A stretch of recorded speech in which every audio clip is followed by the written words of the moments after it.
Hi, annyeong.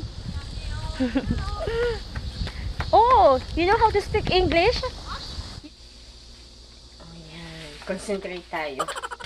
Medyo may mga natapon. Kasi isang kamay lang yung ginagamit ko, so may natapon.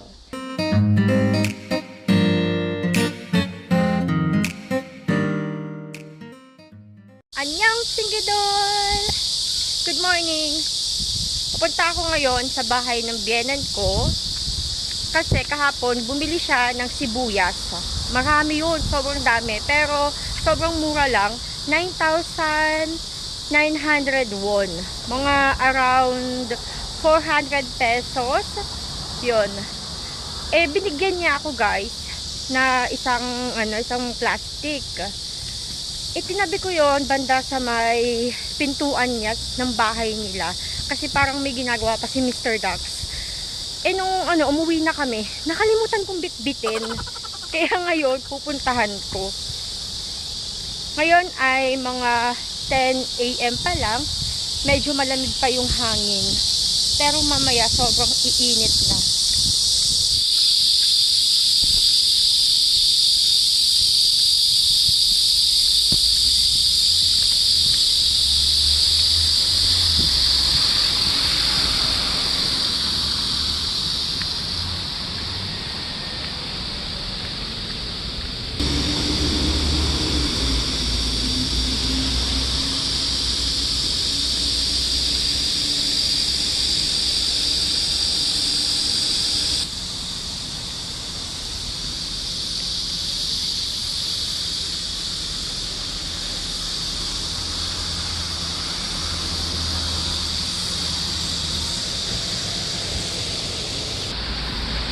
Dito ako bumibili ng pizza Maru. And sa ngayon, ito yung mga dalas kong ino-order. Noong nakaraang week, gusto kong bumili. Mga Saturday ata, pumunta ako dito. Walang ganito. Pero close sila. Naka-vacation. Kasi nga, summer vacation ngayon, sobrang init. Vacation din pala sila. Nag-check kami dyan ni Mr. Dax. Tapos, ano yun, mga Sabado, lagi yan silang open. Tapos nagtataka kami ni Mr. Dax, bakit sarado? Tapos walang notice kung naka-vacation sila or umihi lang. Naka-vacation pala. Ngayon lang sila naglagay. Masyado na talaga ako nagiging makakalimutin. Inihanda ko na nga yun para mabitbit ko paglabas namin ni Mr. Dax. Tapos, nakalimutan pa din yung sibuyas.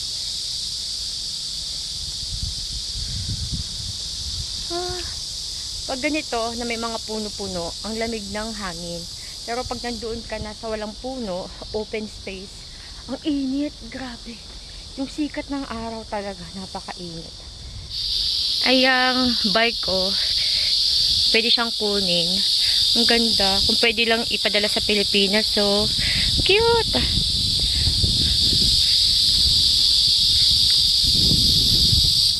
Dapat, check up ngayon ng biyenan ko kasi meron siyang maintenance and every 6 months bumabalik kami sa hospital para magpa-check up ulit and kumuha ng reseta ng gamot. Pero ayaw niya kasi hindi lang niya bed. So next week na lang kami pupunta ng hospital. Ang kagandahan talaga dito sa South Korea, pag magpapa-reschedule kayo, ang bilis lang. Tatawag lang kayo, ganun. Tapos yung mga gamot nga, sa totoo lang, ang mura kasi may insurance monthly na binabayaran. Tapos alam nyo ba, huminto lang ako kanina kasi may tao, nahiya ako. Tapos alam nyo ba, may isang gamot o parang siyang chemo something na ituturok doon sa may mga cancers, may mga sakit na mahal yun, sobrang mahal nun. Pero ngayon, ang laki na madi-discount. Yun yung bagong project ng government ata dito. Malaki yung madi-discount. Isang turukan lang, medyo magiging okay ka na. Tulong yun ng government doon sa mga taong may sakit. Kaya 'di ba, sa mga may malulubhang sakit dyan, tapos gustong magpagaling, pero walang masyadong pambayad. Anyway. Hi! Annyeong! Oh, you know how to speak English? Na-interrupt ako din sa mga bata kasi nag-ano siya, bigla siya nag-English, di ba? Tapos nung in-English ko na, hindi daw nila alam. Ang cute! Anyway, yung mga batang nag-aaral ng English dito, pag nakakita sila ng foreigner, kakausapin ka lang, hi! Ganon. Tapos, pag kinausap nila sila ng English, biglang sabihin nila, no English! Ang cute. Napaka-cute nila. Oh, malapit na ako sa bahay ni Omonim. Mabuti naman kasi ang init-init na talaga. Aalis din ako agad. Uuwi din ako ng bahay kasi hindi ako magtatagal ka na Omonim. Kukunin ko lang talaga yung aking sibuyas. Tapos lalabas ako dahil mag-breakfast, nagugutom ako. Bibili ako ng kape. Nakita ko to kanina sa daan. Ayan oh. Ang ganda. Ang ganda ng shape, 'di ba? Malabo ba? Parang labo. Ang ganda oh. So, ikikip ko siya. Oh, yung pusa! Anyang! Ang ganda. Yung pusa na yan, guys, ay dito talaga yan. Papasok na lang yan sa loob. Hi, Miming! Anyang! Ming, ming, ming, ming, ming, ming. Ming, ming. Ang taba niya, oh. Oh, nasa ilalim siya kanina. Nang sasakyan, kaya doon siya lumabas. Ah, meow. Meow, meow, meow, meow. Ming, ming. Meow, meow, meow. Ming, ming. Ming, ming, ming, ming, ming, ming. Ming, ming, ming, ming, ming, ming. Anyang, anyang. Ayaw niya. Ay! Pwede ko malapitan ikaw, Ming Ming. Nyang, nyang, nyang, nyang. Lapit. Oh. Nyang, nyang. Ganda ng hair niya. Bye-bye. Bye-bye, Ming Ming. Punta tayo dito. Tumatagal na ako doon. Noong una kong makita yung pusa, akala namin naliligaw ni Mr. Box. Tapos sinabi namin sa biyanan ko, nung pala, hindi. Kasi yung pusa, kusa siyang bumababa, alam na yan ng mga nakatira dito. Tapos, kusa din yung aakyat doon sa apartment ng amo niya. Diba? Ang galing. Nag-walking siyang mag-isa.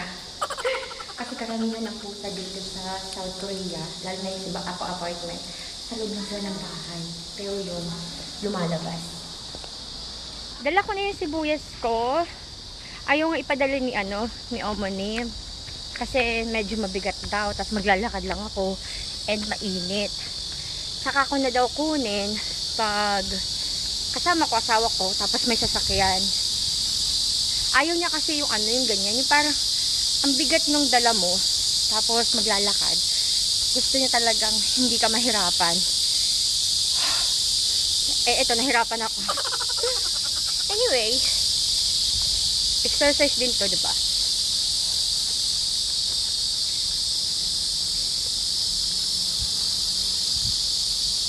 Kasalanan ko din to kasi nga, kinalimutan ko kahapon. Ang cute ng ibon. Ngayon, medyo masakit yung tuhod ni Omonim. Yun talaga siya nahirapan yung tuhod niya. Hindi siya agad nakakatayo. Tapos yung kamay niya minsan, kasi yun yung nagiging nagiging pantukod niya, yung kamay niya. Kaya minsan sumasakit pag tatayo siya, tinutukod niya yung kamay niya para makatayo siya. Kaya medyo sumakit nga. And ayun, nakiusap yung biyanan ko na every week, sa isang linggo ay maglinis ako sa bahay nila. So sabi ko, sige, dapat every Monday ako maglilinis. Kaso ngayon Monday, kasi yung anak ni Mr. Dax is nandoon, walang pasok. So sabi ko bukas na lang. Kasi maliit lang yung bahay ni Omonim. Yung space doon pag may tao, na hindi okay na maglinis kasi sa gabal ba. So sabi ko bukas na lang. Tapos guys, Yung linis naman na ginagawa ko dun sa bahay ni Omonim, parang ano lang, punas-punas lang. Tapos may vacuum naman. Yun lang. Ganun lang. Wala akong iba pang ginagawa. Basta mahalaga kay Omonim is mapunasan ko lang yung sahig nila. And, ayun, ma-vacuum ko. Yung CR, hindi niya yung pinapalinis. Sana yung bahala dyan. Kasi kahit gusto ko na ako yung maglinis, ayaw niya. Papatigilin ka talaga yan. Tama na yan, tama na yan. Ganun siya. Hindi siya yung kagaya ng ibang Omonim talaga na ano ka, ipupush kang linisan mo to, linisan mo yan. Hindi siya ganun. Pag kaya pa niya yung isang bagay na gawin, siya yung gagawa. Kahit ipilit mo na ikaw na yung gumawa, ayaw niya. Minsan nga gusto ko pang maglinis ng mga ano, 'di ba? Ibang like yung cabinet nila, gusto kong linisin 'yon. Pero ayaw niya. Wag ko na daw linisan. Tama na daw 'yun. Kaya minsan mas gusto ko naglilinis doon, wala si Omonim. Kasi nagagawa ko pang i-arrange yung ibang bagay sa bahay niya. Pero pag nandun siya, ay nako, patitigilin ka. Tama na yan, tama na yan. Diba? Pupunta ako ngayon sa Home Plus. Bibili ako ng kape.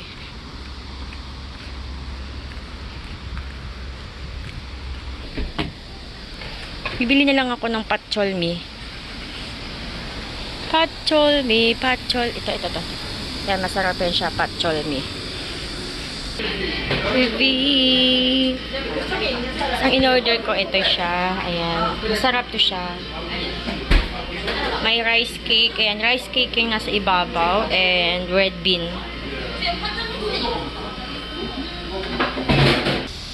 Ito na yung in-order ko. Masarap to siya. Favorite ko siya. Meron tong cup sleeve. Yung paper, din naka ano dito para hindi ka malamigan. Kaso, inalis ko. Kasi yung kay Vion, para hindi mabasa. Ito na yung Home Plus. Bibili muna ako. Sabi nila, yung mga Pinay dito, masarap daw to. Ayan o. Pero never ko pa siya natatry. Sobrang creamy daw. Curious tuloy ako. Boja. Wow, lamig. Wow, 시원해. 안녕하세요. 시원해. Hanap tayo ng kape. Kaka-open pa lang nitong Home Plus dito. Maliit lang to. So, ayan. Nag-a-arrange pa sila ng mga paninda. Wow. Beer. I love beer. Andito yung coffee. Cute ang baby. Ibilin ko. Maxim Original. Solana.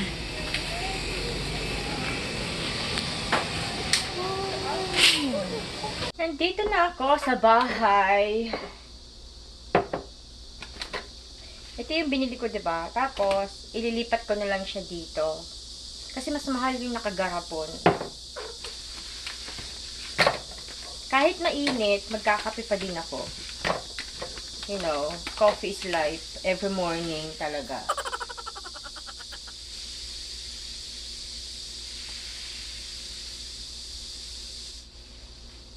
Ayan. Concentrate tayo. Medyo may mga natapon. Kasi isang kamay lang yung ginagamit ko. So, may natapon. Pero hindi naman madami yung natapon. Carry boom boom lang.